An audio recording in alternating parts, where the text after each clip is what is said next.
What does green tea taste like? While the question of what does green tea taste like is really difficult to understand until you've actually tried it, we're going to attempt to do the impossible here. We're going to break down the 5 unique flavors of Japanese green teas and what causes each flavor. Without further ado, let's dive in and explore the flavor profiles of Japanese green tea. So first, we have these sweet and umami flavor profiles. If you've ever had a tea like gyokuro or certain sencha teas, you may notice a nice sweetness to the tea and even a savory flavor. So what causes this? Theanine is the dominant amino acid in tea leaves, and it's the primary cause of these sweet and savory flavor profiles. This savory or umami flavor, as it's called in Japan, is the so-called 5th flavor you may know from cooking. The tongue can pick up on the presence of these amino acids, and that's why something like a hearty miso soup tastes so good. How a tea is shaded before the harvest is key when it comes to determining the amino acid profile of the leaves. When the tea plant is cut off from sunlight, it retains more of this L-theanine, and that's why teas like gyokuro, which are the longest shaded teas, are the sweetest and most savory in flavor. To be considered gyokuro, a tea needs to be shaded for 21 days or more before the harvest. The next level down is kabuse sencha, which is shaded between 10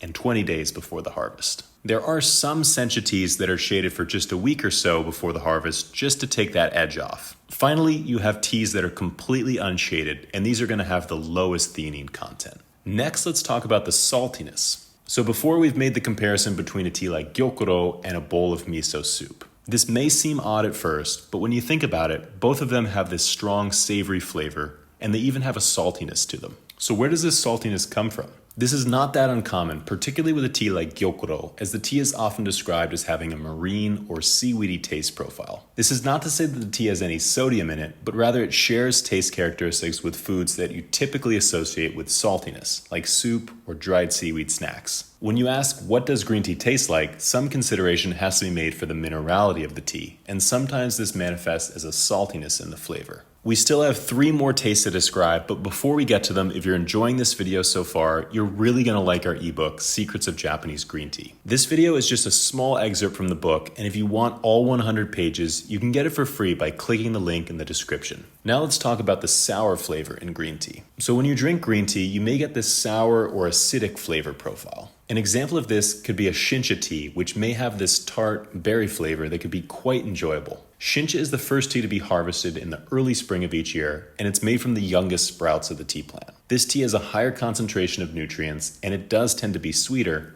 but it also has that tart or sour flavor. Next, we have bitterness. A lot of people would describe green tea as being bitter, but where does this flavor come from? When a tea is exposed to sunlight, it begins to convert the sweet and savory theanine into more bitter catechins. These catechins can protect the leaf against the UV rays, but it also produces a bitter flavor in the tea. A bitter green tea can also begin to take on a citrusy flavor profile, almost like a bitter grapefruit. The good news is, these catechins are actually a potent antioxidant, and they're responsible for a lot of the green tea health benefits. So finally, what's all this business with dryness or astringency? A lot of tea drinkers prefer drier teas to sweeter teas because of this intense physicality, or how the tea actually interacts with your mouth. Similar to a dry wine, a dry tea can reduce the amount of saliva in your palate and create a dry sensation in your mouth. This is particularly common in the finish of the tea. So now let's break down the different types of Japanese green teas and what flavors you should expect when drinking them. First, let's start with matcha. Matcha is a powdered green tea made from special tea leaves. Because you're drinking the entire leaf, you get an even stronger hit of these steamed vegetable or grassy flavors. A lot of people describe matcha as having this intense spinachy or even seaweed flavor profile. At the same time, it's also very savory, and this is because matcha is shaded for 21 days or more before the harvest. You may notice some matchas take on this floral note and even a hint of white chocolate in the finish. Matcha is definitely a very unique tea and one that you should definitely try at least once. Next, we have Hojicha. Hojicha is completely on the opposite end of the spectrum compared to matcha. After the tea leaves have been processed, some teas are later roasted at a higher heat to create teas like Iracha, partially roasted tea, and Hojicha, fully roasted tea. These teas tend to swap out these fresh, grassy flavors for warmer notes of coffee, chocolate, and caramel. Iracha retains more of its vegetal flavors, whereas many Hojichas lose them completely in favor of these more roasted flavor profiles. Next, we have Sencha. Sencha can be the most diverse category in terms of taste profile. If you're going for an unshaded Sencha, you will get much drier notes of summer grass, wood, cereal, and some floral characteristics as well. With a shaded Sencha, you get more of these juicy taste characteristics like melon, steamed spinach, edamame, and sweet corn. If you've tried one Sencha, it's still not enough to definitively say what Sencha tastes like. You have to try a variety of different types. Next, we have gyokuro.